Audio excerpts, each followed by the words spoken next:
네, 며칠 전에 분양가 상한제를 정부가 발표를 했습니다. 그런데 이제 분양가 상한제라는 거는 분양가를 정부가 이제 억지로 낮추는 거잖아요.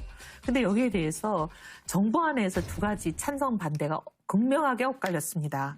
그래서 제가 오늘 여기서 분양가 상한제 이번에 정부가 발표한 거 땡땡땡은 틀리고 땡땡땡은 맞다. 뭐 답 나왔네. 네. 김현미는 틀리고 홍남기는 맞다. 아니 이렇게 다 익혀주고서 이런 문제만 나오면 나 저 부산 의학 전문대학원 갈 수 있겠어. 아니 기회가 평등하지 않네. 너무 먼저 맞춰버리네. 아니 이게 저요 하는 거를 빨리 하셔야죠. 이렇게 쉬운 문제는. 내가 딴 건 못해도 저요 하나 잘해가지고 아니, 여기까지 올라가네. 저요 하는 대신 졌어요.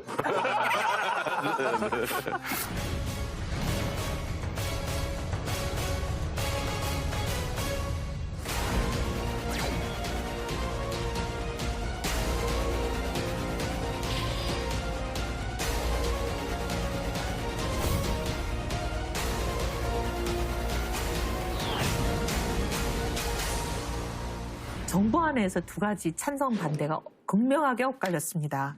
경제부총리는 계속 뭐라고 주장을 했냐면 지금 일본의 수출 보복 규제 때문에도 어렵고 미중 무역 갈등 때문에도 지금 경제가 무너지게 생겼고 거기다가 이제 분양권에다가 부동산 분양 시장에다 완전 철퇴를 내리는 분양가 상한제를 굉장히 강도 높게 하게 되면 이거는 경제에 상당한 타격이 온다. 그러니까 이런 여러 가지 걱정으로 경제부총리는 이거 지금 하면 안 된다. 굉장히 강하게 얘기를 했는데 국토부 장관, 주무장관이 워낙 대통령의 실세다 보니까 아예 그냥 부총리를 제끼고 그냥 경제부처의 얘기를 그냥 무시하고 대통령한테 직접 가서 결재를 받아냈다고 보도가 난 걸 봤습니다. 어쨌든 결론은 국토부 장관의 승. 그래서 분양가 상한제를 지금 이제 전격적으로 도입을 합니다. 근데 이제 분양가 상한제에 대해서 제가 좀 극단적인 표현을 쓰면 이거는 과정이 공정하지 못하고 결과가 정의롭지 못한 재앙이다. 왜 이렇게 말씀을 드리는지 이걸 적용을 할 때 앞으로 재건축을 하는 단지에 해라 이렇게 하면 거기에 맞춰 또 사람들이 또 할 사람하고 안 할 사람 할 수 있어요. 근데 이미 하겠다고 다 결정을 해가지고 정부가 관리처분 계획인가를 인정을 해준다는 거는 뭐냐면 몇 층에 몇 평짜리는 얼마 받겠다라고 조합이 제출한 걸 오케이 그대로 해라.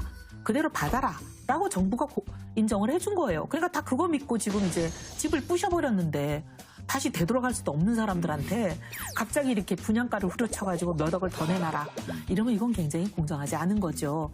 근데 이제 문제는 이렇게 조합원들한테는 엄청난 부담 폭탄이 됩니다. 근데 반대로 일반 분양을 하는 사람들은 분양가로 낮춰놓으니까 낮게 분양을 받아서 싼 집을 사요. 근데 문제는 이 집 가격이 그대로 계속 가면 정부가 원하는 대로 좋지만 시장이 그러냐고요. 바로 길 건너에 있는 아파트 값에 금방 따라가 버려요.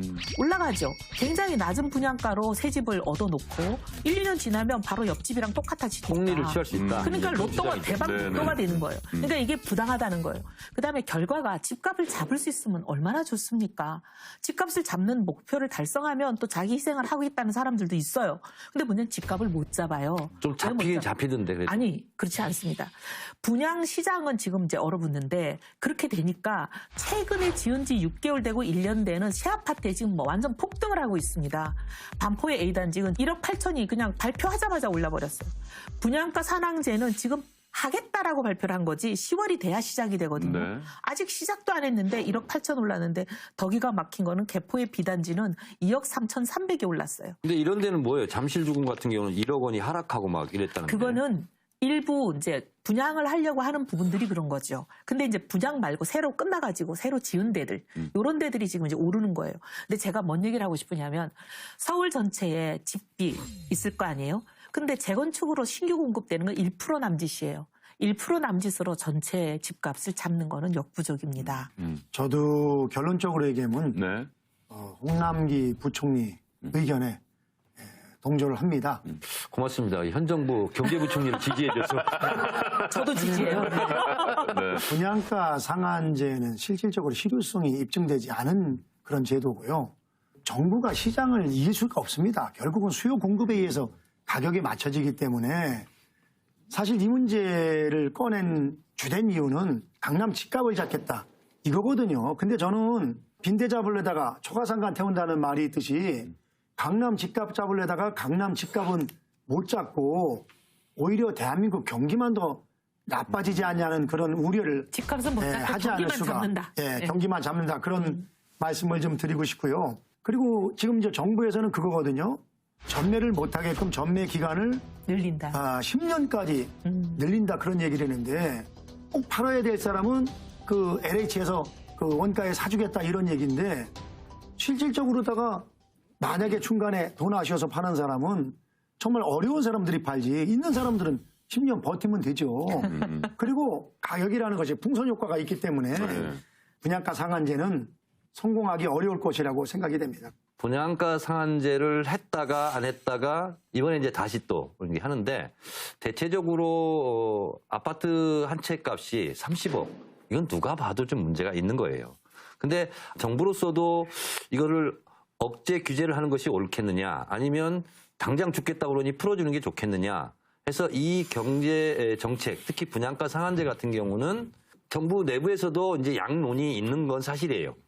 그러니까 제가 생각해 보니까 이혜원 의원님하고 이제 입사 동기 17대 이제 처음으로 입성을 했는데 그때 저희가 사실은 파격적으로 분양 원가 공개까지도 검토했죠. 공약을 했었어요, 사실은. 네. 그러다가 노무현 대통령 때 이건 너무 충격적이다. 그리고 경기에 너무나 악영향을 끼치기 때문에 분양 원가 공개 공약은 했지만 못 지키겠다 이렇게 한 적이 있거든요. 그래서 경제 정책 같은 경우는 명분이냐 실리냐 원칙이냐 아니면 현실 적용이냐 이런 문제에서 항상 왔다 갔다 하는 것은 사실인 것 같아요.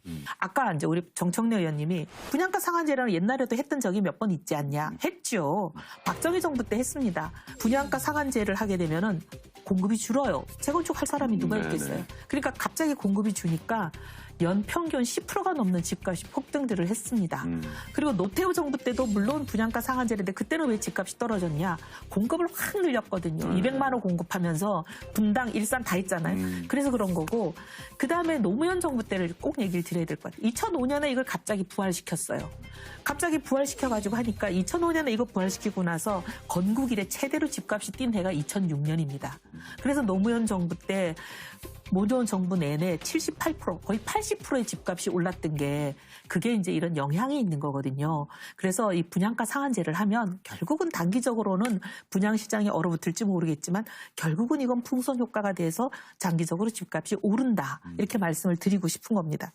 그리고 좀 아이러니한 게 뭐냐면요.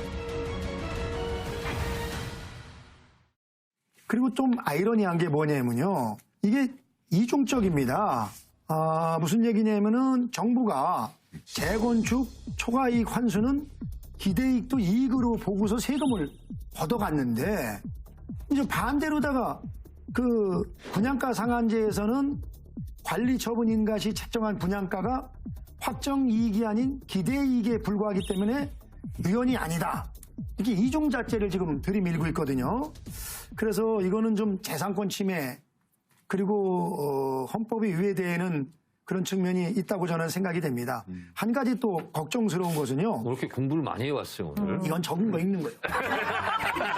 한 가지 또 걱정은 강남 집값을 잡는데 사실 이번에 주요 변수가 하나 생겼어요. 소위 그 7월 10일 날 자유령 사립고 8곳을 폐쇄했는데 그중에 2군데만 강남이고 6군데가 강북입니다. 그러면 결국은 이제 앞으로 강남 학군으로다가 강남 더 많이 파란구도 몰리죠. 몰려들거든요. 그래서 분양가 상한제로서 강남을 잡는 것은 저는 쉽지 않으리라고 보고요. 이제 이런 좀 예상은 되더라고요. 분양가 상한제를 하면 긍정적인 측면과 부정적인 측면이 다 있는 것 같아요, 사실. 그래서 그렇기 때문에 정권의 성격과 관계없이 분양가 상한제를 실시했다가 없어지고 또 실시했다 없어지고 막 이렇게 됐는데 어쨌든 지금 문재인 정부에서는 집값을 한번 분양가 상한제를 통해서 한번 잡아보겠다.